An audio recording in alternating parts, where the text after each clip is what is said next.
Olá, sejam bem-vindos ao programa Vida de Empresário. Hoje temos a presença da doutora Marta Deliberador. Marta, querida amiga, obrigado por você ter vindo. Prazer, Rica. Se apresente ali para o nosso assinante e vamos começar a conversar.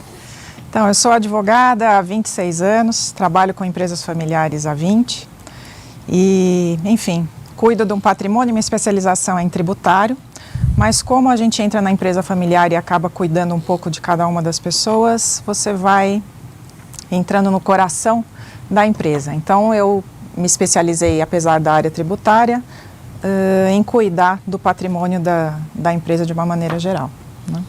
Nos conhecemos há um tempo, você é uma grande especialista dentro dessa área. Mas a primeira pergunta. Hoje, vamos chamar assim, há algum tempo, se fala muito em holding. Não sei se é moda, se é modismo, se o que é, porque não é minha especialidade. Holding, qual a importância dela? Para pequena, média e grande, se é para todos. Porque hoje, tudo que eu vejo, as pessoas falam assim, vou fazer uma holding. E já vi pessoas que fizeram holding e se deram mal. Então, eu queria que você explicasse bem aonde a holding funciona e como funciona. Essa é a primeira pergunta. Então, existe um mito de que a holding funciona para tudo, né? Como sempre existe isso no direito. E, na verdade, não existe um pacote pronto. Quando você entra numa empresa, você tem que ver qual é a necessidade daquela empresa e qual é a necessidade daquela família. Mas, sim, ela funciona para pequena, para média e para grande.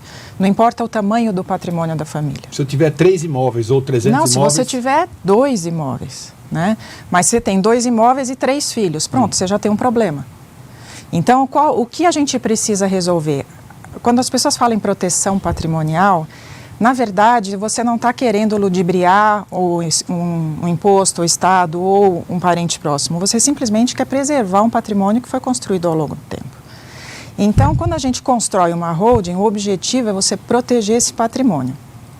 Como? Na estrutura da empresa, que a holding nada mais é, originalmente, o que é uma holding? É uma empresa que você coloca todo o seu patrimônio. Seja esse patrimônio imobiliário, sejam ações, tudo que você tiver de patrimônio vai dentro dessa empresa. Quando você monta essa empresa, você pode antecipar a sua legítima, você pode antecipar a fase de sucessão. E aí é que vem a proteção. Eu vou fazer a pergunta assim, como quem está assistindo do outro lado. Explique para mim, por favor, legítima. Porque boa, tem empresário que é pequeno, o cara tem algumas dificuldades, então quando a gente fala alguns termos, desculpa assim te perguntar, para você explicar para as pessoas poderem entender. Então, quando você tem um patrimônio, você pode dispor, a lei permite que você disponha de até 50% desse patrimônio. Isso é chamada de legítima. Então, a legítima é o que pertence obrigatoriamente para os seus herdeiros. Sobre este patrimônio, sobre 50% do seu patrimônio, você não pode dispor da maneira que você quiser. Você tem que obedecer a ordem de vocação hereditária, você tem que dar esse 50% para os seus herdeiros. 50% é chamado de disponível. Então, dos seus 50% disponível, você pode doar para quem você quiser, inclusive para o próprio filho, para um dos filhos, se você quiser beneficiar mais um em detrimento de outro, contanto que aquele 50% da legítima continue sendo respeitado. Então, não sei se eu me fiz entender. 50% é a legítima e 50% é o disponível. Quando a gente coloca todo o patrimônio dentro de uma holding, você vai preparar o quê? Justamente como fica esse quadro, né? Então, se eu tenho todo o meu patrimônio aqui e 50% eu tenho dos meus herdeiros obrigatoriamente, o que eu faço com os outros 50%? Então, por que a holding é importante? Porque agora eu vou conseguir dispor sobre gestão, por exemplo. Então, eu acho que determinado filho tem uma vocação, ou teve um estudo, ou tem uma preparação melhor para continuar à frente dos meus negócios. Então, eu faço a doação de cotas numa parte maior para esse herdeiro, para que ele continue gerindo o meu patrimônio. Isso não é ilegal, isso não prejudica os outros herdeiros, pelo contrário. O objetivo é justamente com que eu permaneça, com que eu faça crescer essas empresas familiares. Quer dizer, então eu tenho 3 filhos, 33% para cada um seria o ideal. Né? Aí você tem 33% para cada um de 2 imóveis. Como é que você faz isso? Você já imaginou? É isso que eu estou dizendo, que eu tenho que entender para mostrar lá claramente o exercício. Eu tenho que ter essa holding, ela vai equiparar exatamente Então, porque na verdade você traz todo esse patrimônio... Porque eu estou pensando sempre na empresa. Sim. Você traz esse patrimônio para dentro da empresa. Ao invés de você dividir 33% de um imóvel para 3 filhos, que não vão conseguir gerir aquele patrimônio, seja num aluguel, seja na venda, você traz isso e divide as cotas dessa empresa. Então, o patrimônio, que é o imóvel, vai continuar lá intacto. Quem vai vender e comprar é a empresa. A holding. Que é a holding. Né? E qual é o benefício dessa holding? Como uma empresa, eu posso fazer o que eles chamam de acordo de acionistas. Então, eu posso, por exemplo, prever como fica a sucessão, não só minha, como dos meus filhos, a entrada de outros herdeiros nesse patrimônio. Então, o que acontece nos casamentos? Eu tenho um filho que eventualmente se separou. Se essa empresa foi criada durante o casamento desse meu filho, normalmente a esposa acaba tendo direito sobre essa empresa. Sim. Então, e aí como é que fica? Eu estava protegendo todo o meu patrimônio e agora entra um terceiro que entra já em desacordo com um dos herdeiros. Então, eu posso, através de um acordo de acionistas, falar, olha, no caso de falecimento, no caso de divórcio, quem tiver direito sobre as cotas da empresa vai receber um valor X em determinado tempo avaliado dessa maneira, mas não necessariamente vai fazer parte da minha empresa. Então, essa é uma das principais formas de proteção do patrimônio, contra os terceiros. Então você consegue proteger, então você oferece para a esposa ou para quem for um sócio a parte dele em remuneração, mas não necessariamente essa pessoa entra dentro da sua empresa. Eu conheci um caso, agora eu vou te pôr na fogueira, em que o pai fez exatamente isso, participou, e no dia que ele faleceu, o filho teria que vender as cotas. E o filho foi para a justiça porque disse que não aceitava vender as cotas dele na empresa. Ah, mas todo mundo, a gente fala que o direito é interessante, é dinâmico, porque o papel aceita tudo. Então. Né? Então, uma coisa é você entrar na justiça. Isso pode? Pode. Não. Ninguém é impedido de entrar na justiça. Mas esses procedimentos são feitos... observando uma série de detalhes e de burocracias. Então, o acordo de sócios, ele tem que ser assinado por 2 testemunhas, ele tem que ser assinado por todos os presentes. Amanhã eu desisto? Desculpa, foi a sua opção, você estava lá por livre e espontânea vontade, eu tenho testemunhas e eu tenho outros sócios. Mas ele alegou, vou te dizer, que ele foi obrigado a assinar, porque senão ele perderia. Estou dizendo o que aconteceu. Sim. Não sei se for orientação do advogado, dele, não vou entrar no mérito. Mas ele alegou que ele foi obrigado, senão ele perderia algumas coisas em benefício dele. Então ele foi obrigado a assinar. Pelo que eu sei, ele tentou e não conseguiu. Isso que eu ia falar. Qual foi o deslinde do processo? Pelo que eu sei, foi alguns anos, acho que levou uns 4, 5 anos, tentou, não conseguiu. Então, você vê justamente esse pai, como ele protegeu o patrimônio. Porque esse filho já era um filho que ia dar problema antes e que deu problema depois. Né? Só que nesse caso, ele gastou um patrimônio dele para entrar na justiça com advogado, com custas, com tudo. E acabou não chegando em lugar nenhum. Porque quando você faz esse tipo de instrumento da maneira correta, você efetivamente protege a família e protege o patrimônio. Né? Assim como o testamento. Esse é um outro instrumento muito interessante. Vamos falar testamento, porque depois existem algumas cláusulas restritivas e tal. Porque as pessoas fazem... Aí é a minha pergunta. Eu estou dizendo porque as pessoas me perguntaram, eu estou perguntando você.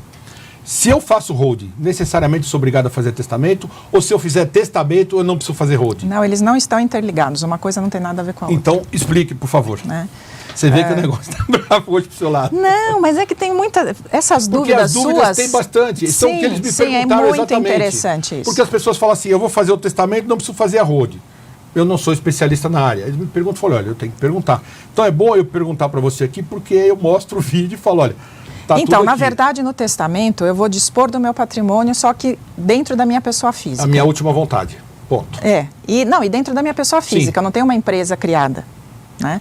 A holding é uma empresa que eu criei que eu posso dispor com os instrumentos compatíveis com uma empresa, como uma doação de cotas com as cláusulas restritivas. No testamento eu posso fazer isso? Posso, mas o meu patrimônio vai estar na pessoa física.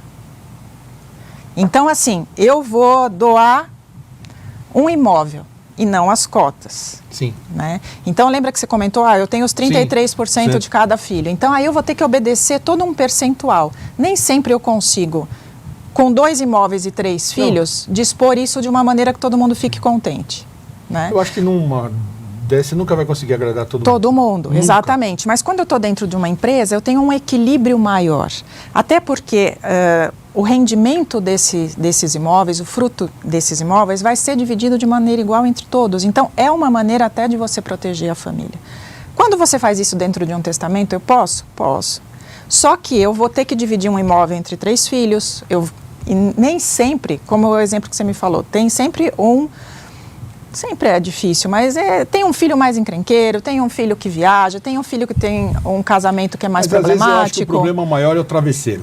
O travesseiro quem é? O cônjuge, porque ele sempre acha influencia. que aquele está prejudicado, está sendo prejudicado, se a coisa não ficar muito bem clara. Mas o testamento ele funciona muito, principalmente quando eu tenho a parte disponível, aquele 50% que eu falei que eu posso doar, que eu posso fazer o que eu quiser, ele é muito interessante. Agora, tanto na holding, através dos instrumentos, quanto no testamento, eu posso ter as cláusulas restritivas. O que significa isso? Então, quando eu faço uma doação do meu patrimônio, eu posso falar, olha, eu vou doar essa xícara para você, mas eu não quero que você venda e eu não vou permitir que haja penhora sobre isso. Então, são cláusulas que são chamadas inalienabilidade, né, que quem recebeu não pode vender, impenhorabilidade, que se você fizer uma dívida muito grande, essa dívida não pode recair sobre esse bem, impenhorabilidade, incomunicabilidade e inalienabilidade. E incomunicabilidade foi a única que eu não expliquei. Então, você recebe esse bem e ele não se comunica com o cônjuge. Porque, além de tudo, quando a gente está falando em todo esse patrimônio, dependendo de cada regime de casamento, eu tenho uma forma de como esse regime de casamento vai interferir na meação. Alguns cônjuges têm a herança, se for de um patrimônio particular, por exemplo, na comunhão parcial de bens. Sim. Comunhão parcial de bens, você não herda o que foi construído durante o casamento, mas você herda o que é bem particular, o que é da pessoa antes do casamento, né? E aí, como é que fica? Então, se eu faço uma doação para você e você é casado com regime de comunhão parcial, num divórcio, esse imóvel não entraria, mas num caso de sucessão, o cônjuge entraria. Então eu falo, não, eu não quero. Eu quero uma cláusula de incomunicabilidade. Quanto à impenhorabilidade, que é uma coisa que muita gente me pergunta, que bom, então eu quero receber tudo em doação com cláusula de impenhorabilidade, faço uma dívida gigantesca e estou protegido. É o que eu ia perguntar. Não funciona assim. Seria a minha última pergunta. Porque, na verdade, você tem a impenhorabilidade sobre o bem, mas não sobre os frutos daquele bem.